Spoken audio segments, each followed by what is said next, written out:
Hi guys, welcome to our channel. Pakistan కి గూఢచర్యం చేస్తున్న మహారాష్ట్ర యువ ఇంజనీర్ అయితే పోలీసులు అరెస్ట్ చేయడం జరిగింది. ఇప్పుడు ఇది సెన్సేషన్ గా కూడా మారిపోయింది. అంటే మనం గత కొన్ని రోజుల నుంచి కూడా చూస్తూ వస్తున్నాం. భారత్ లో ఉంటూ చాలా ఇన్ఫర్మేషన్ ని పాకిస్తాన్ కు చేరవేస్తున్న చాలా మందిని గుర్తించి మన నిఘా సంస్థలు అరెస్ట్ చేయడం కూడా చూస్తున్నాం. ఈ నేపథ్యంలోనే చాలా మంది యూట్యూబర్ల పేర్లు రీసెంట్ గా బయటకు వచ్చేసాయి. వాళ్ళకి సంబంధించి ఇన్వెస్టిగేషన్ జరుగుతుంది. అందులో ముఖ్యంగా జ్యోతి మల్హోత్రా పేరు దేశవ్యాప్తం కూడా మారుమోగిపోవడం, అంటే ఆమె మొత్తం కూడా దేశాలు తిరుగుతూ వీడియోస్ చేస్తూ ఎక్కువగా పాకిస్తాన్‌కి వెళ్లి వీడియోలు చేసి తన యూట్యూబ్ ఛానెల్‌లో అప్‌లోడ్ చేసుకుంది. ఈ నేపథ్యంలోనే భారత్‌కి చెందిన చాలా ఇన్ఫర్మేషన్‌ని పాకిస్తాన్‌కి ఇచ్చినట్టుగా ఆమె మీద ఆరోపణలున్నాయి. సో, ఆ నేపథ్యంలో ఆమెను అరెస్ట్ చేశారు. ఇన్వెస్టిగేషన్ జరుగుతుంది. మరికొంతమంది యూట్యూబర్‌లను కూడా అరెస్ట్ చేశారు. వాళ్ళకి సంబంధించి ఏం జరిగింది? వాళ్ళు ఎటువంటి ఇన్ఫర్మేషన్ షేర్ చేశారు? షేర్ చేశారా లేదా? వాళ్ళకు పాకిస్తాన్‌కు సంబంధం ఉందా? అనే కోణంలో చాలా మందినైతే ఇన్వెస్టిగేషన్ చేస్తున్నారు. అంటే పహల్గామ్ ఉగ్రదాడి తర్వాత మన నిఘా సంస్థలన్నీ కూడా యాక్టివ్ అయిపోయాయి. వీటి మీద అంటే భారత్ నుంచి ఇన్ఫర్మేషన్ పాకిస్తాన్‌కు వెళ్తుందా? ఎవరు చేరవేస్తున్నారు? ఏ ఇన్ఫర్మేషన్ చేరవేస్తున్నారని చెప్పేసి మొత్తం వాటి మీద ఫోకస్ చేసి వీటికి సంబంధించి ఇన్ఫర్మేషన్ షేర్ చేస్తున్న వాళ్ళపైన నిఘా పెట్టేస్తాయి. ఆ నేపథ్యంలోనే ఇప్పుడు చాలా మంది బయటకైతే వస్తున్నారు. సో, ఇప్పుడు యువ ఇంజినీర్ రవీంద్ర వర్మ అని చెప్తున్నారు. అతను మహారాష్ట్రకు చెందినవాడు. సో, అతన్ని ఇప్పుడు అరెస్ట్ చేసినట్టుగా తెలుస్తుంది. ఇతను థానేలో ఉంటాడు. ఇతను ఒక మెకానికల్ ఇంజినీర్ అని కూడా తెలుస్తుంది. ఇతను మొత్తం కూడా యుద్ధ నౌకలు అండ్ జలాంతర్గాములు వీటికి సంబంధించిన ఇన్ఫర్మేషన్ ని మొత్తం కూడా పాక్ ఏజెంట్లకు పంపించాడని చెప్పేసి ఇప్పుడైతే అతన్ని అరెస్ట్ చేయడం జరిగింది. అంటే ఇతను ఒక ప్రైవేట్ రక్షణ రంగ టెక్నాలజీ సంస్థలో పనిచేస్తాడు. సో, అందుకు సంబంధించి ఇతని దగ్గర ఆ ఇన్ఫర్మేషన్ ఉంది. ఇతను ఎఫ్‌బి ద్వారా పరిచయమైన ఇద్దరు పాక్ ఏజెంట్లుకు మొత్తం ఇన్ఫర్మేషన్‌ని అతను షేర్ చేశాడు. ఈ పాక్ ఏజెంట్లు ఎవరైతే ఉన్నారో ఎఫ్‌బి ద్వారా పరిచయం అయ్యారు. వీళ్ళిద్దరూ కూడా తమను తాము యువతులుగా అయితే పరిచయం చేసుకున్నారు ఈ రవీంద్ర వర్మతో.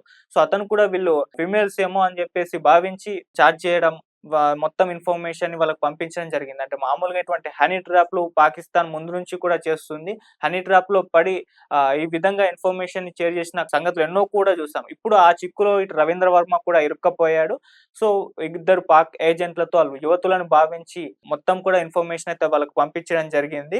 అయితే ఇతనికి ఒక యాక్సెస్ ఉండేది. అంటే అతను ప్రైవేట్ రక్షణ రంగ సంస్థలో పనిచేస్తున్న నేపథ్యంలో అతనికి ఈ యుద్ధ విమానాలు, ఈ జలాంతర్గాములు వీటికి సంబంధించి వాటిని చూసేందుకు అక్కడికెళ్ళేందుకు ఇతనికి ఒక యాక్సెస్ ఉండేది.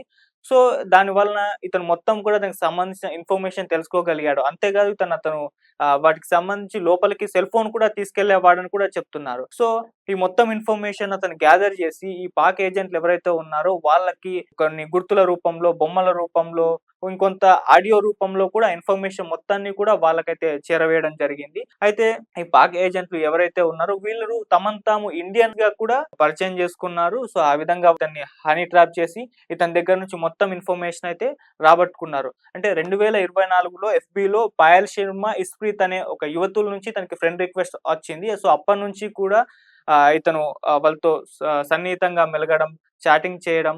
సో, వీళ్ళు భారతీయ యువతులుగా వాళ్ళని పరిచయం చేసుకోవడం జరిగింది. సో, ఇలా హనీ ట్రాప్‌లో చిక్కుకున్న అతను వాళ్ళు అడిగిన హెల్ప్ అయితే చేయడం జరిగింది. వాళ్ళేమడిగారంటే, "మేము ఒక ప్రాజెక్ట్ మాకు అవసరమైంది. సో, యుద్ధ నౌకలు, జలాంతర్గాములకు సంబంధించిన వివరాలు మాకు కావాలి" అని చెప్పేసి అడిగారు. బదులుగా డబ్బులు కూడా ఇస్తామని చెప్పేసి చెప్పారు. సో, ఈ నేపథ్యంలో ఇతను ఆశపడి మొత్తం దీనికి సంబంధించిన ఇన్ఫర్మేషన్ కనుగొని బొమ్మల రూపంలో, గుర్తుల రూపంలో, ఆడియో రూపంలో ఇలా అన్ని రకాలుగా కూడా వాళ్ళకైతే షేర్ చేశారు.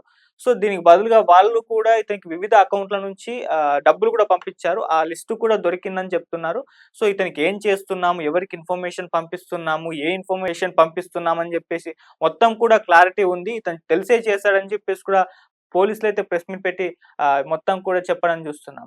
సో, ఈ రకంగా ఇప్పుడు రవీంద్ర శర్మ చిక్కుల్లో ఇరుక్కున్నాడు. అతను మొత్తం కూడా తెలిసి భారత యుద్ధ నౌకలు, జలాంతర్గాములకు సంబంధించిన సీక్రెట్ ఇన్ఫర్మేషన్ అయితే పాకిస్తాన్ ఏజెంట్లకు చేరవేశారు.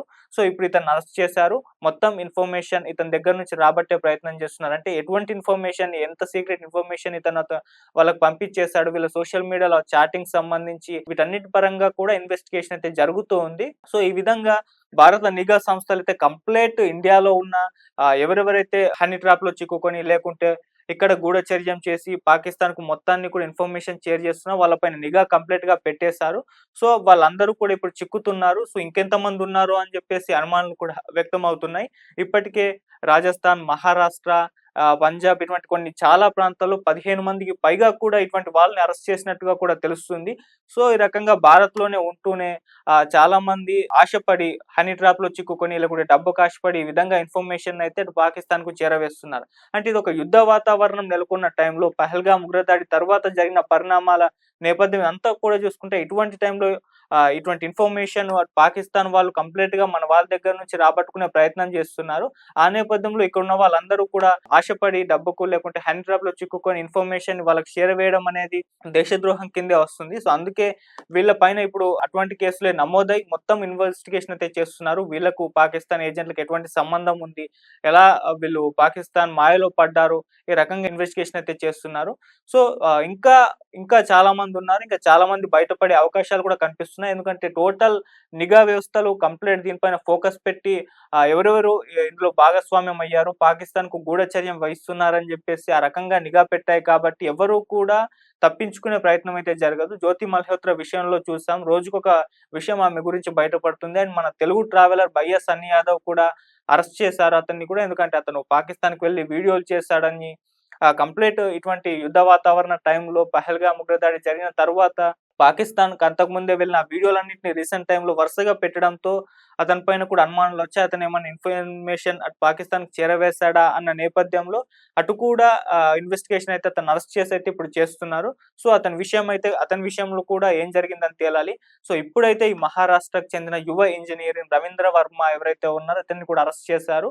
సో, ఇద్దరు పాక్ ఏజెంట్లు ఆహ్, మహిళా ఏజెంట్లని చెప్పుకున్నారు వాళ్ళు. సో, అలా హనీ ట్రాప్‌లో చిక్కుకున్నాడు. సో, ఎటువంటి ఇన్ఫర్మేషన్ ఇతను పంపించాడు? ఏం ఇన్ఫర్మేషన్ పంపించాడు? సో, దీనికి సంబంధించి ఇన్వెస్టిగేషన్ అయితే తేలుతుంది. సో, తొందరలో మరిన్ని వివరాలు బయటపడతాయి. అండ్ మరింత మంది కూడా అరెస్ట్ అయ్యే అవకాశాలు కనిపిస్తున్నాయని కూడా చెప్తున్నారు. అంటే చాలా మందిని పాకిస్తాన్ ఇలా విధంగా ట్రాప్ చేసేసి వాళ్ళ దగ్గర నుంచి ఇన్ఫర్మేషన్ రాబట్టుకునే ప్రయత్నం చేస్తుంది. దీనికి కౌంటర్‌గా కూడా మన నిఘా సంస్థలు